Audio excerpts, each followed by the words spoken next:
Hi guys! So karon guys, na ako diri sa kwarto karon, so nagbuhat yung video karon kay nagunahon ako kung unsa ra pud akong topic sa ako ang i-vlog.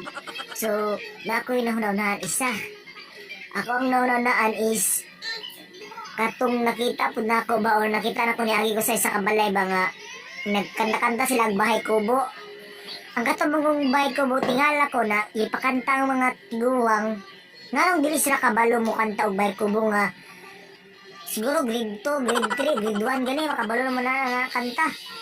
Kaya ako guys nga may kanta sila guys og bahay kubo kahit munti, so mao man ang original nga kanang kuan kanta sa bahay kubo, pero natingala ko nga nung dili sila kabalo kay gi-change na nila into bahay kubo kahit na munting nga mo to pagkapot ako sa balay nga kung anong pati lang katawa mo to guys, gitry ko na ako bahay kubo kahit na gitry na ako sa kong mga ate mangkin ako di nga ako na malipat od sila. Sus guys, kung itry na ninyo guys malipat na ka basta i-change ninyo ang bahay kubo og kuan tawag na ay kanang pronounce asana kanang i-change ninyo og kanang version ng kuan ba bahay kubo, kung instead nga ang original kanta niya kay bahay kubo kahit munti, tapos inyong ilisan og bahay kubo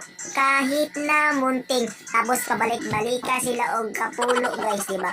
Pag abot sa mga kapulo na to, si pakanta ni mong original nga bahay kubo, dili na sila kapulo mo kantag bahay kubo, pakalimot na sila kay malipat man sila sa imong gatang lahi nga version na bahay kubo guys. So try na po nyo guys, kaya ako ra po na siyang gitry, muntog nakaana ko na ay ako pa nag-i-vlog no kung para daghan po nang makatry ba. I-try lang ko nyo guys, wala may mawala kung i-try ninyo. So katalang guys, bye!